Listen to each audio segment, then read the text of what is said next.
That's when Donald Trump discovered that doubling down on a losing strategy doesn't make it a winning one. It makes it catastrophic. Trading floors across lower Manhattan are experiencing something they haven't seen since the 2008 financial crisis. Not just red numbers, circuit breakers, automated halts triggered by the speed of the sell-off. Portfolio managers are not adjusting positions. They are liquidating them.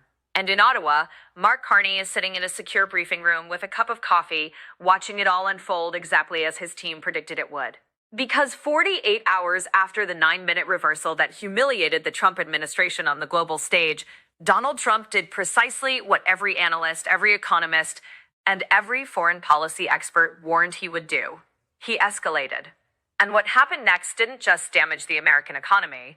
It fractured the political coalition that put him in the White House, triggered a constitutional confrontation between the executive branch and the United States Senate, and handed Mark Carney the kind of international credibility that most leaders spend entire terms trying to build. This is the full account of those 48 hours. Every meeting, every phone call, every decision that turned a trade dispute into the defining crisis of the Trump presidency. At 6:12 a.m. on Saturday, February 22nd, 2026, Eastern Standard Time, Donald Trump was awake in his private residence at Mar-a-Lago. According to sources familiar with his movements that morning, he had slept fewer than 4 hours. His phone was in his hand and he was scrolling through coverage of the previous 48 hours. The coverage was devastating, not from outlets he would dismiss as hostile, from Fox Business, from the Wall Street Journal editorial board, from financial commentators who had supported his first-term trade policies and were now openly questioning whether the president understood what he had done. The Wall Street Journal had run a front-page analysis under the headline, "Friendly Fire," detailing how the 25% tariff on Canadian goods was projected to cost American consumers approximately $1,847 per household annually. Fox Business had aired a segment in which a panel of conservative economists unanimously agreed that the tariffs would accelerate inflation by at least 1.2 percentage points over the next 2 quarters. And the Financial Times, which Trump reportedly reads more carefully than he admits, had published a profile of Mark Carney under the headline, "The Man Who Called Trump's Bluff," describing the Canadian Prime Minister's 9-minute response as the most effective act of economic statecraft in the 21st century. Sources close to Trump say he was fixated on that phrase, called his bluff. The implication that his tariff threat had been a bluff, that he lacked the resolve or the strategic depth to follow through in a way that would actually hurt Canada more than it hurt the United States, was reportedly the thing that pushed him over the edge. At 6:47 a.m., he began drafting a new post on Truth Social. At 7:03 a.m., his chief of staff received an alert that the president was composing a public statement. 3 senior advisors were immediately contacted. 2 of them attempted to reach the president by phone. Neither call was answered. At 7:11 a.m., the post went live. It read, in its entirety, "Canada thinks they can play tough with the United States of America. They have no idea what's coming. Effective immediately, I am ordering a total review of all Canadian access to American markets, including financial services, technology licensing, and defense procurement. Additionally, I am imposing a secondary tariff of 15% on any country that increases trade with Canada to compensate for American tariffs. Canada will learn that there is no substitute for access to the greatest economy in the history of the world." This is just the beginning. For approximately 90 seconds, the financial world tried to determine whether this was real. It was real. The concept of secondary tariffs is not new. The United States has used them before, most notably against countries that traded with Iran during periods of maximum pressure sanctions. But applying secondary tariffs to allies of Canada, meaning effectively threatening the European Union, Japan, South Korea, and the United Kingdom with economic punishment for trading with a fellow NATO member and G7 nation, represented something entirely different. This was not a trade policy. This was an attempt to economically isolate a country that shares the longest undefended border in the world with the United States. A country that is a founding member of NATO. A country that has fought alongside American soldiers in every major conflict since World War I. A country whose economy is so deeply integrated with the American economy that separating them would be like trying to separate the circulatory system from the nervous system in a living organism. And the markets understood this immediately. At 7:14 a.m., 3 minutes after Trump's post, S&P 500 futures dropped 2.3% in pre-market trading. By 7:22 a.m., the drop had accelerated to 3.8%.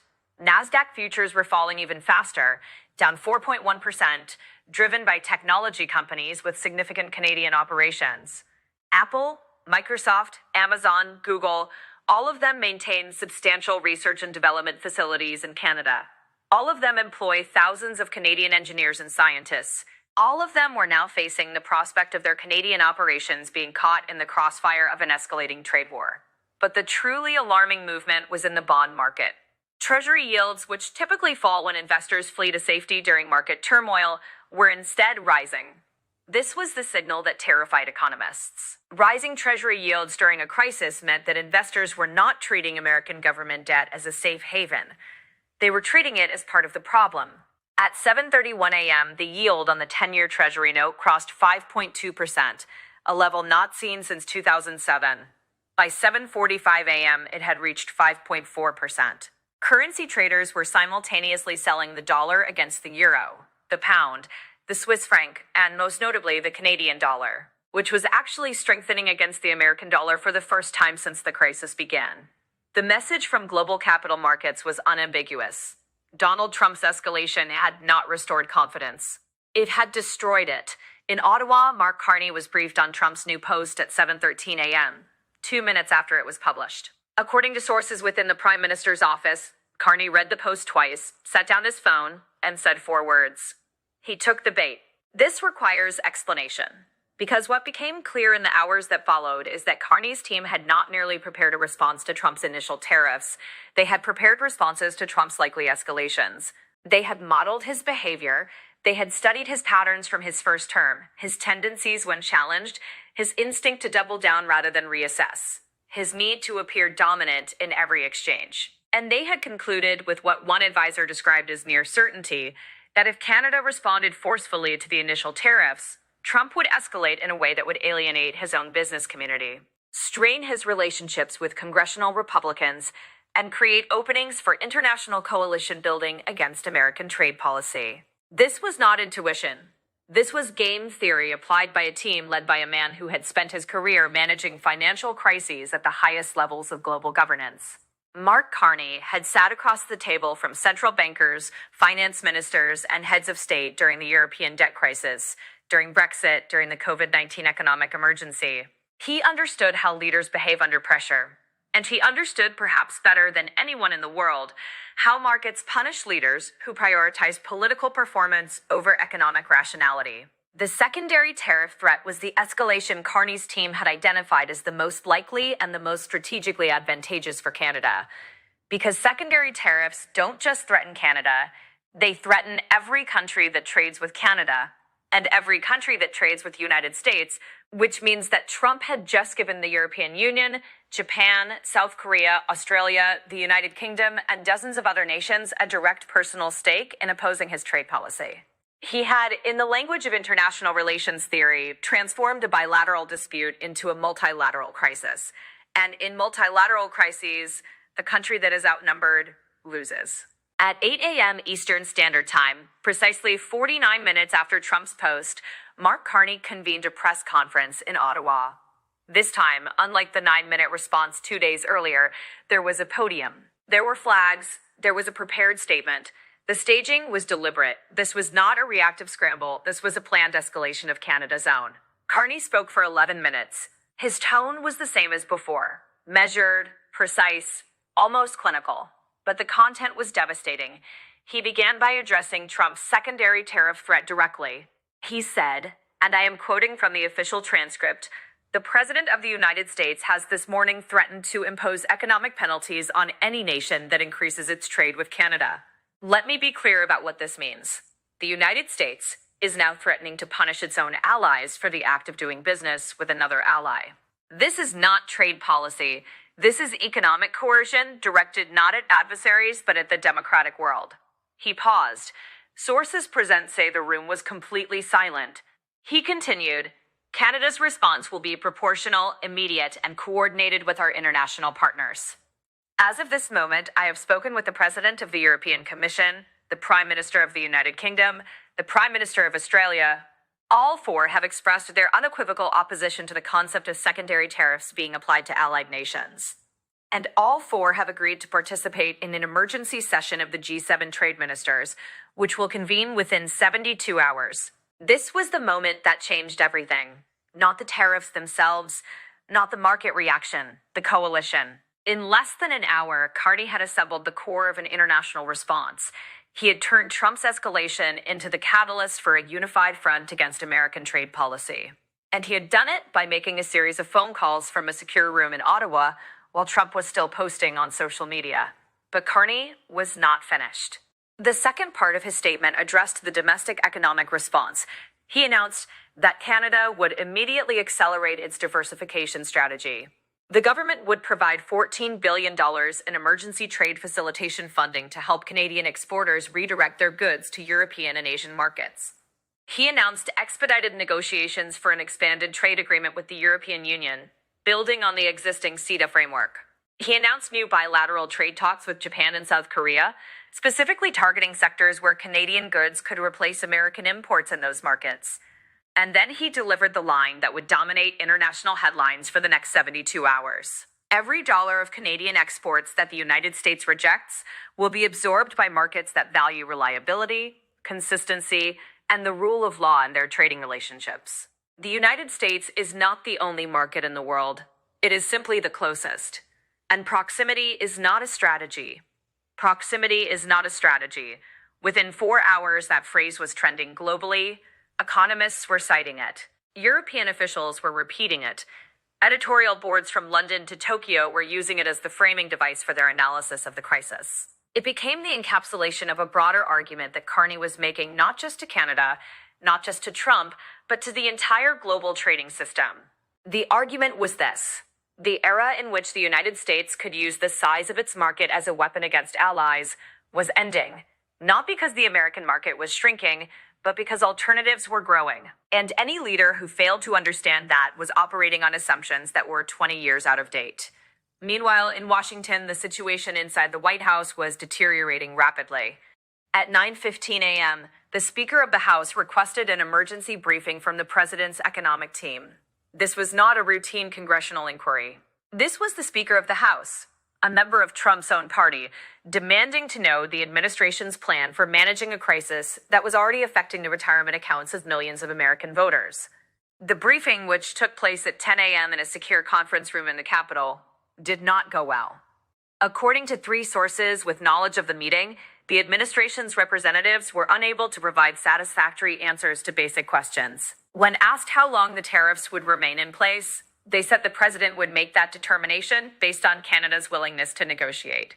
When asked what specific concessions the president was seeking from Canada, they were unable to articulate clear demands. When asked whether the administration had conducted a formal economic impact assessment before announcing either the initial tariffs or the secondary tariff threat, the answer was no. When asked whether the president had consulted with the Office of the United States Trade Representative before making his announcements, the answer was that the president had communicated his intentions to the trade representative after the fact. One Republican congressman who spoke on condition of anonymity described the briefing as the most alarming meeting he had attended in his congressional career.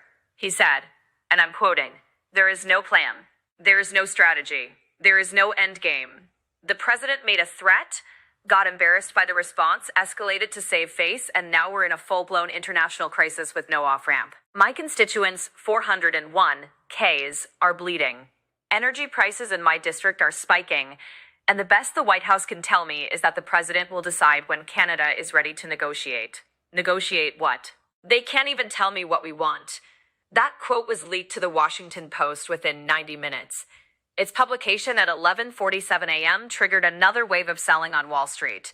By noon on Saturday, February 22nd, the S&P 500 had fallen a cumulative 6.8% from its level before Trump's initial tariff announcement, 2 days earlier. The Dow Jones Industrial Average had lost over 2,800 points.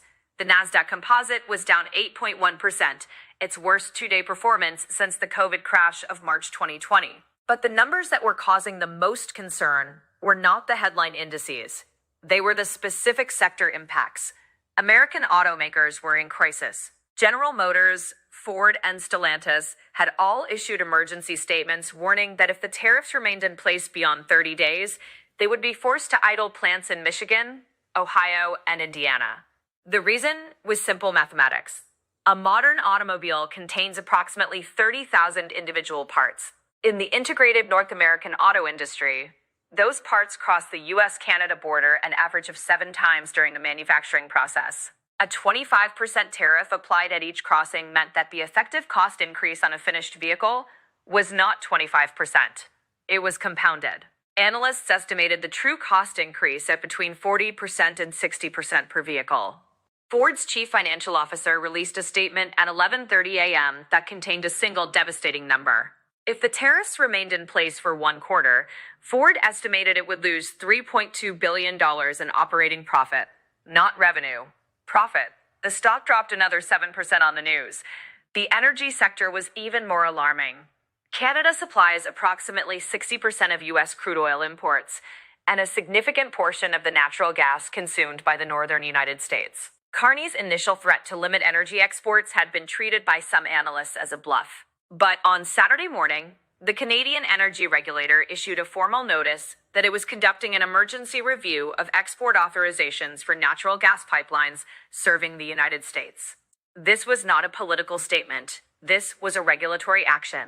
And it meant that within days, not weeks, there could be legally mandated reductions in the flow of Canadian natural gas into states including Michigan, Minnesota, Wisconsin, Montana, and parts of New York and New England. The governor of Michigan held a press conference at 1 p.m. She did not mention Trump by name. She did not need to. She said, "The people of Michigan need heat. They need electricity. They need to be able to drive to work in cars that are built in our factories.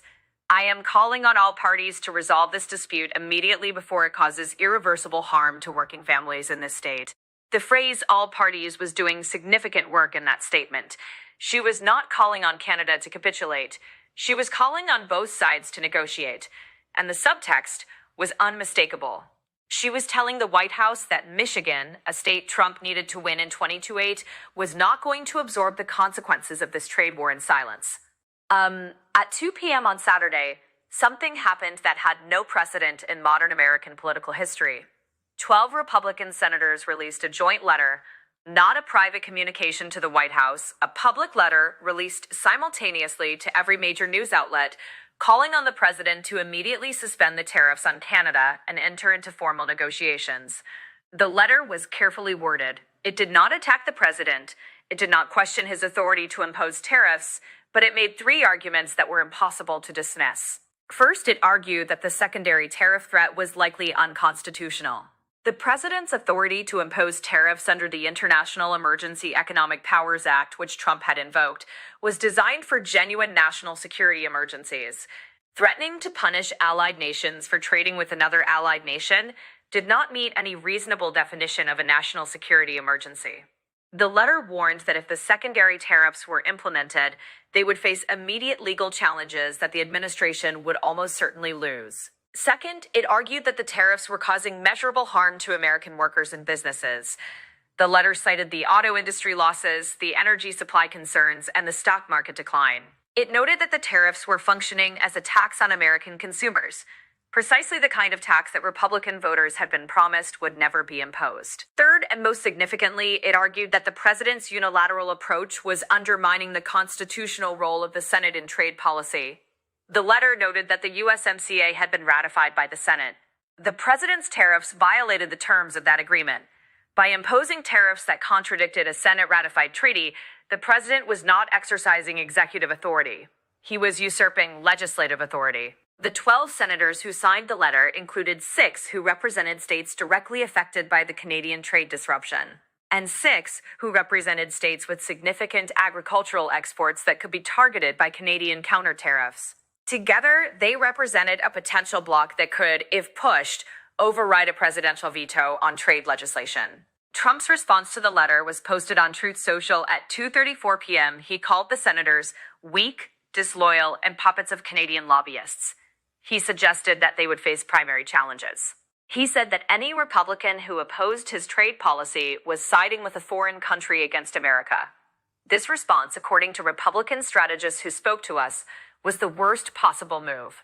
It transformed a policy disagreement into a personal confrontation.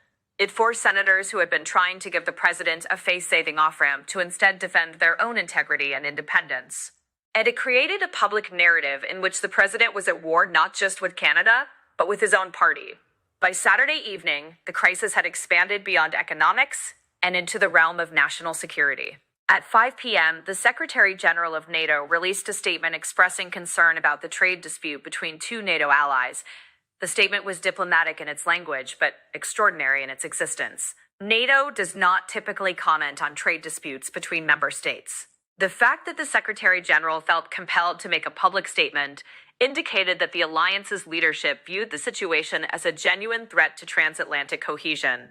The statement included one sentence that was specifically directed at the secondary tariff threat. It read, "The principle that allied nations should be free to conduct trade with one another without fear of economic reprisal from a fellow ally is fundamental to the unity and effectiveness of this alliance." This was, in diplomatic terms, a rebuke. And it came from an organization that the United States had founded and led for 77 years. At 6:30 p.m., the European Commission issued its own statement. It was significantly less diplomatic. The Commission announced that it was conducting an immediate legal assessment of the secondary tariff threat under World Trade Organization rules and under the EU-US trade framework. It stated that any attempt by the United States to impose tariffs on European goods as punishment for European trade with Canada would be met with proportional countermeasures. And it announced that the emergency G7 trade ministers meeting requested by Mark Carney would take place on Tuesday, February 24th. The European statement also included a detail that received less attention in the American media, but was noticed immediately by trade lawyers and international economists. The Commission announced that it was accelerating negotiations with Canada on an expanded CETA agreement with the goal of reaching a framework agreement within 90 days. This was not just solidarity. This was the European Union actively positioning itself to absorb Canadian exports that were being shut out of the American market. In other words, Trump's tariffs were not forcing Canada into submission. They were forcing Canada into the arms of Europe. At 8 p.m. on Saturday evening, Mark Carney addressed the Canadian public in a televised statement from 24 Sussex Drive. The address lasted 18 minutes. It was, by any measure, the most important speech of his young prime ministership, and it was delivered with the same calm precision that had characterized every public statement he had made since the crisis began. He began by acknowledging the economic pain that Canadian exporters were experiencing. He was specific. He cited lumber producers in British Columbia, auto parts manufacturers in Ontario, agricultural exporters in Saskatchewan. He did not minimize the difficulty. He said that the next several months would be challenging and that some businesses would suffer losses that could not be fully compensated. But then he made an argument that reframed the entire crisis. He said, and again I am quoting from the official transcript, "What we are experiencing is not a natural disaster. It is not an unavoidable consequence of global economic forces. It is the result of a deliberate choice by the President of the United States to use economic coercion against a democratic ally. And we must be clear about why he made that choice. He made it because he believed we would not respond. He believed that because our economy is smaller, our will would be weaker. He believed that because we are polite, we are passive. He was wrong." He continued, "Canada does not seek conflict with the United States. The American people are our neighbors, our friends, our family. Millions of Canadians have American relatives. Millions of Americans have Canadian relatives. Our economies are intertwined. Our cultures are intertwined. But intertwined does not mean subordinate. Partnership does not mean subservience. And friendship does not mean silence in the face of injustice." That passage was interrupted by something unusual for a formal televised address. Applause. Not from an audience. There was no audience in the room. From the staff members standing behind the cameras. Sources present say it was spontaneous, brief, and immediately suppressed. But it happened. Carney then outlined Canada's strategy going forward. He announced the formation of what he called the Canadian Economic Resilience Council, a body composed of business leaders, economists, provincial premiers, and trade experts tasked with managing the transition to a more diversified trading portfolio. He announced an emergency session of Parliament for Monday, February 24th, to authorize additional economic response measures. And he announced that he had personally spoken with the leaders of 14 countries in the previous 24 hours, and that every single one had expressed support for Canada's position. The speech ended with a line that would become the defining statement of the crisis. Carney looked directly into the camera and said, "To the people of Canada, I want you to know that your government is not afraid. And to the President of the United States, I want you to know that your tariffs will not break us. They will only make us stronger. And when this is over, and it will be over, the world will remember who stood for the rules-based international order and who tried to tear it down." The polling numbers that emerged on Sunday morning were catastrophic for Trump. An emergency survey conducted by a consortium of American polling organizations found that 58% of Americans, including 31% of self-identified Republicans, disapproved of the president's handling of the Canada trade dispute. Among independent voters in swing states, disapproval was 67%. Among voters in states directly affected by energy supply concerns, it was 71%. The numbers that were most alarming for Trump's political team were the intensity metrics. Among those who disapproved, 44% said they strongly disapproved. Among those who approved, only 22% said they strongly approved. This meant that Trump was losing the passion gap. The people who opposed him on this issue cared more deeply than the people who supported him. More damaging still were the numbers on economic confidence. The University of Michigan Consumer Sentiment Index, which had already been declining, experienced its largest single-week drop since 2008. Consumer confidence in the economy's direction fell to its lowest level since the early months of the COVID pandemic. And when asked who they trusted more to manage the American economy, respondents chose a generic Democrat over Trump by a margin of 11 points, the widest gap since his return to office. Inside Mar-a-Lago, sources describe a president who was increasingly isolated. Several senior advisors had reportedly stopped offering strategic counsel and were instead simply agreeing with whatever the president said, a pattern that multiple former White House officials have identified as the hallmark of a presidency in crisis. The advisors who were willing to deliver bad news were being frozen out. The advisors who remained were telling Trump what he wanted to hear, that the markets would recover, that Canada would eventually blink, that the Republican senators would fall in line. None of these things were happening. On Sunday afternoon, at 3 p.m., the most consequential defection of the crisis occurred. The Business Roundtable, an organization representing the CEOs of America's 200 largest corporations, released a statement calling on the president to rescind the tariffs and the secondary tariff threat.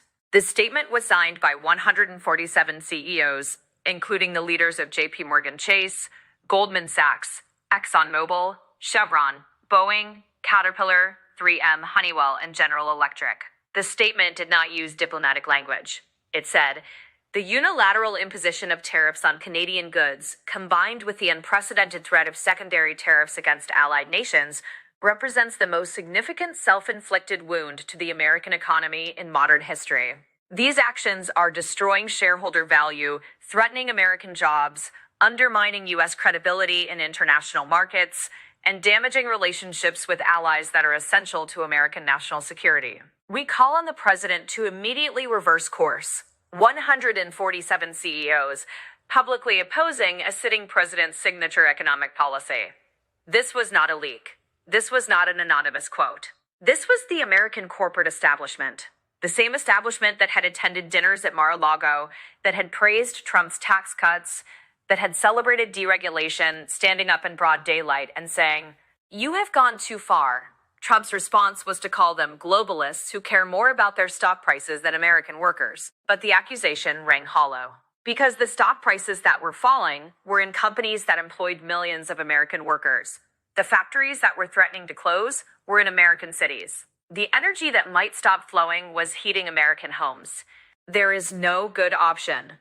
And that is the consequence of making threats without understanding the capabilities, the resolve, and the strategic sophistication of the person you are threatening. Mark Carney understood from the moment Trump's first tariff announcement appeared on Truth Social that this was not a negotiation. It was a test. And the only way to pass the test was to respond with such speed, such precision, and such overwhelming strategic competence that the cost of threatening Canada would exceed any conceivable benefit.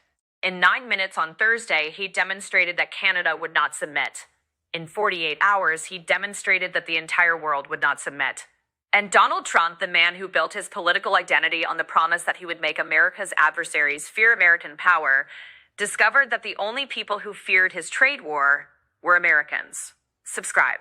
Over the coming weeks, we will track the USMCA dispute resolution proceedings, the G7 follow-up negotiations, the European trade acceleration talks, and the domestic political consequences for both Trump and the Republican Party. We will analyze every development with the same depth and detail you've come to expect. The 48-hour collapse was not the end of this story. It was the beginning of a new chapter in international economics, one in which the assumption of American dominance through threats has been permanently retired, and the man who retired it did so, not with armies or missiles, but with a 9-minute press conference, a series of phone calls, and the calm, methodical application of expertise that Donald Trump has spent his entire career dismissing as irrelevant. Pay close attention. This changes everything.